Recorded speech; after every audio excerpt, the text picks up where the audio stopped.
A estas alturas de la campaña electoral hemos oído hablar a los dos candidatos finalistas muchísimas veces de un eventual impuesto a las sobreganancias mineras. Así que en Cuarto Poder nos preguntamos qué son las sobreganancias mineras y tratamos de explicárselo para que usted tome una decisión acertada el día de la segunda vuelta. Analizamos la minería, que se ha convertido al parecer en la gallina de los huevos de oro para los empresarios y ahora también para los candidatos. ¿Cuánto da al Perú y cuánto más se le puede pedir a la minería? El reportaje lo ha preparado René Gastelumendi. La propuesta trascendió la primera vuelta y en esta fase definitiva en la que Ollanta Humala o Keiko Fujimori llegará al poder, los dos han realizado una promesa que suena mucho pero que pocos entendemos bien de qué se trata. Nosotros también planteamos un impuesto a la sobreganancia, que es fundamental porque hoy las empresas mineras están obteniendo muchísimos recursos. Nosotros hemos planteado la creación del impuesto a las sobreganancias mineras, que es algo que los mismos economistas hoy día calculan que el Perú dejó de percibir anualmente 1.500 millones de dólares aproximadamente. Van a intentar crear un tributo adicional para intentar sacarle más plata, en vez de fortalecer y hacer crecer lo que tienes, con los tributos que ya tienes, para que puedan competir en el mercado. ¿Cuál es el mercado? El mundo.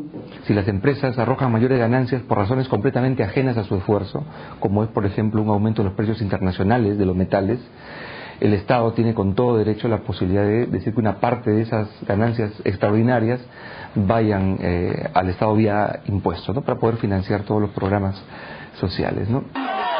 Las numerosas otras promesas efectuadas por ambos candidatos tienen en común el hecho de proponer como una de las fuentes para su financiamiento, ergo su viabilidad, la ampliación de la recaudación tributaria minera, entendiendo que la minería, con sus pros y sus contras, es una especie de gallina de los huevos de oro para nuestro crecimiento económico. Una actividad cuya explotación se traduce en más de la mitad de todo lo recaudado por el impuesto a la renta nacional, unos 13.000 millones de soles anuales, casi el 7% de nuestro PBI. Esto se explica porque el Perú es, por ejemplo, el primer productor de plata del mundo, el segundo de cobre, el quinto de oro, el segundo de zinc y el cuarto de plomo. Nuestros recursos minerales nos convierten en una de las plazas más atractivas del planeta para la inversión minera. Para poder ser mucho más agresivos, para poder implementar más rápidamente todo, por ejemplo, los servicios básicos, las redes de agua, desagüe, electrificación rural, para poder implementarlo en los próximos 3 años, pues vamos a necesitar complementar con estos nuevos impuestos que nos permitan obtener más recursos. Es una larga aspiración del pueblo peruano. Hay muchas regiones que requieren hospitales, que requieren obras de infraestructura en general, y que bien se podrían hacer con las sobreganancias. El pequeño gran detalle es que cuando se firmaron los primeros contratos de inversión, el precio de los metales no era ni se perfilaba tan alto. El panorama internacional era incierto por la caída del muro de Berlín y el Perú intentaba salir de una crisis profunda. De ahí la existencia de los famosos convenios de estabilidad tributaria. Eso llevó a que la mayoría de los contratos en diferentes países pusieran mejores cláusulas tributarias para el inversionista, ¿no? Era una especie de decir, la competitividad era la tributación más baja. Si a esto le sumamos que se cayó el muro de Berlín y que muchos países del este iban a competir con africanos y con latinoamericanos para explotar sus minas, y añadas el componente peruano, salíamos de Sendero Luminoso y de la hiperinflación. Entonces necesitábamos contratos atractivos, ¿no? Y esos fueron los contratos del 90. Ahora bien, con el inusitado crecimiento de países como China, la demanda de minerales aumentó de forma exponencial, incrementándose de la misma manera los precios con el transcurrir del tiempo. Algunos metales, como el caso del oro, han pasado de costar de poco más de $125 la onza en el año 2000 a superar los $1.200 por la misma cantidad de metal el año 2010, habiendo ocurrido lo mismo con el cobre, cuya tonelada métrica pasó de costar $200 a 8.000 en el mismo periodo, y ambos en conjunto representan el 76% de todas nuestras exportaciones mineras. Cajamarca, por ejemplo, pasó de recibir 23 millones por canon el año 2000 a más de 500 el año pasado. La Libertad pasó de recibir solo 2 a más de 400. Moquegua pasó de ganar menos de 1 millón a 244 millones el 2010 y Puno pasó de recibir 9 a 176, entre varias otras regiones de nuestra sierra. La postura del sector minero es que a más ganancia se paga proporcionalmente más por los impuestos.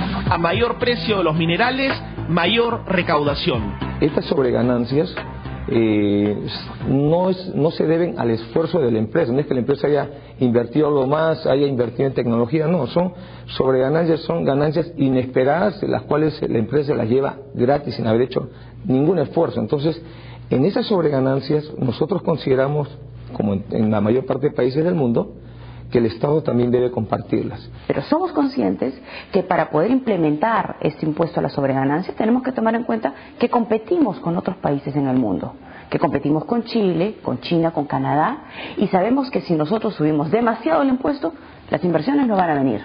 Eso tampoco queremos. Y el otro factor que yo lo he hablado desde un comienzo es que debemos tomar en cuenta el factor de la utilidad y no de la productividad, como se han implementado ya estos impuestos en los otros países. Esta misma propuesta de gravar las llamadas sobreganancias mineras estuvo presente en la campaña electoral pasada, y cuando Alan García derrotó a Ollanta Humala y llegó al gobierno, lo único que pudo lograr frente a la barrera de los convenios de estabilidad tributaria que impedían crear un nuevo impuesto a la minería fue el denominado óvulo minero o aporte voluntario. Es ahora o nunca, porque si en unos años el crecimiento mundial cae y caen los precios de los minerales, estos se quedarán en la cordillera y no tendremos los miles de millones necesarios para extraerlos y crear empleo.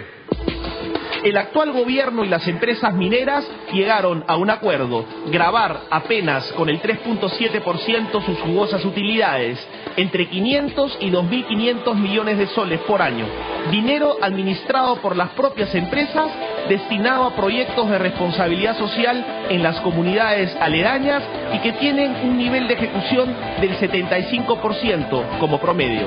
Una propuesta común, lamentablemente García no cumplió. ¿Qué se pensó en el aporte voluntario? Oye, un momentito, simulemos un impuesto a las sobreganancias y voluntariamente impongámonos esto. Por lo tanto, no tocabas los convenios y no te metías en esta discusión ad infinitum, porque acuérdate tú que estos inversionistas no solamente son locales, hay mucho inversionista extranjero. Actualmente la carga tributaria de nuestro país casi llega al 45% de las ganancias. Se descuenta el 30% por impuesto a la renta, 4.10% por dividendos, 6% por regalías, 8% como pago de utilidades a los trabajadores, 3.75% de aporte voluntario, entre otros. Un pasivo acorde con el promedio de nuestros principales competidores como Chile, Canadá y Australia. El llamado impuesto a las sobreganancias, tomando en cuenta lo que pasa con los países que compiten con el Perú, se trataría entonces de una negociación cuya puerta de entrada sería el actual pago de las llamadas regalías, es decir, el pago por el derecho de explotación de nuestros recursos minerales no renovables cuya extracción deja pasivos ambientales, actualmente entre el 1 y 3% de las ventas. Técnicamente no sería un impuesto, sino un acto de ingeniería tributaria. La modalidad más reciente la ha puesto Chile, y es una combinación. Hay un primer tramo que se calcula sobre producción, casi como el que tenemos nosotros, ¿no? Pero con tasas más bajas. Y a partir de un volumen de producción promedio, unas 50.000 toneladas en el caso del cobre, a partir de ahí empieza una segunda escala que se aplica en proporción de la ganancia, el margen operativo, precio de venta de los minerales menos el costo de producción de los minerales. Es ventas menos costo para que sea fácil de calcular. Entonces la idea es llegar a un entendimiento para lograr un impuesto que evolucione con escalas, digamos. Exacto. Y ahí no se la sobreganancia. ahí está la sobreganancia, ¿no? Entonces cuando siempre se paga el primer tramo, que es sobreproducción, pero cuando entra el segundo tramo ya hay sobreganancias, que va creciendo la tasa conforme vaya teniendo mayor margen operativo, entre paréntesis, conforme vaya habiendo más ganancia. Esto es cuestión de sentarse a negociar. Hay un consenso que parte de un consenso internacional también sobre este tema, y ahí pensamos que podemos tener una muy buena negociación. Las empresas lo que quieren es una rentabilidad a largo plazo, quieren que haya paz social, que existan todas unas condiciones que yo pienso que esto puede lograr.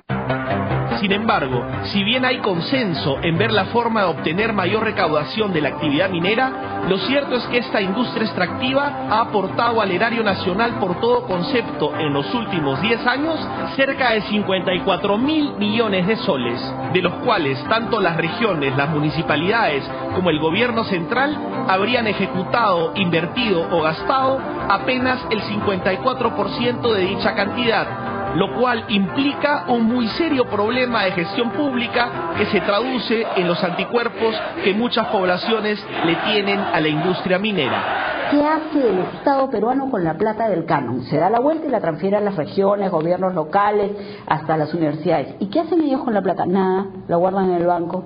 Entonces, ¿dónde está ese gobierno, yo digo acá, ejecutivo, el gobierno central, que dice, por ejemplo, que, bueno, en Puno, pues, lo volvemos a ver este año, porque todos los años vamos a ver cómo los niños en Puno se mueren de frío? En vez de que utilices parte de plata del canon, y probablemente hay que revisar la legislación sobre canon para hacer murotrombe, para que los niños no se mueran del friaje, ¿no? Entonces, ahí también tendría que haber una tarea simultánea. Claro que sí, hay un problema de gestión, hay un problema de descentralizar el SNIP, por ejemplo, que es un tema que no permite a muchos gobiernos locales ejecutar obras, pero vamos, una cosa es el problema de gestión y otra cosa es el impuesto a las sobreganancias. Lo que yo puedo hacer como gobierno central es brindarles la asesoría técnica, ver en qué parte de los proyectos tienen un cuello de botella, por qué se demoran tanto en la ejecución de proyectos. Y creo que con esa asesoría técnica ellos van a poder utilizar mejor sus recursos. Efectivamente, hay una gran incapacidad de gestión, no solamente en los gobiernos locales y regionales, en el gobierno central también. Comparando, digamos, los niveles de recaudación que se tienen en el Perú con los de otros países, y nuevamente esta referencia al tamaño fiscal del Estado peruano, tenemos un Estado raquítico, ¿no? Aún si ejecutara al 100% todos los recursos que recauda, no podría sostener el incremento que todos esperamos, sobre todo en la calidad de la educación, de la salud y de la seguridad. No hay forma sin una recaudación bastante mayor, ¿no? ¿Qué pasa si las mineras no aceptan? ¿Qué haría usted si las mineras dicen no aceptamos esa nueva política? Nosotros hemos hecho un compromiso al pueblo peruano. El compromiso al pueblo peruano es el respeto a los contratos que se han suscrito. Nos guste o no nos guste, hay que respetar lo que suscribe el Estado peruano.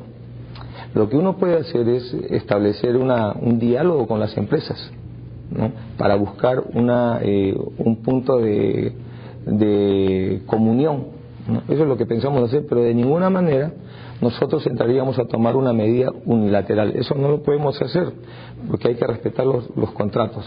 Lo que pasa es que Alan García, el presidente, hizo lo mismo y solo obtuvo el óvulo. De repente usted también solamente obtiene el óvulo. Yo creo que no hay que ser tan pesimistas.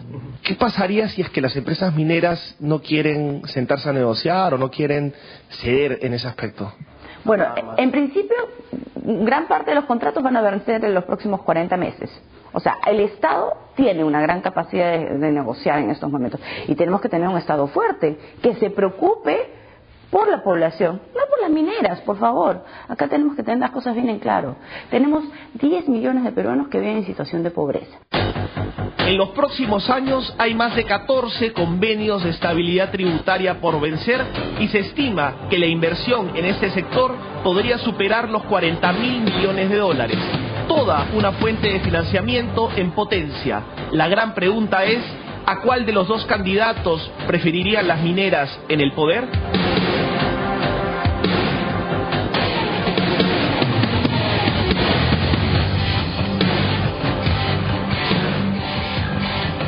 Más allá de la pregunta de René Gastelumendi, yo pienso que tenemos que plantearnos como electores y como ciudadanos también otra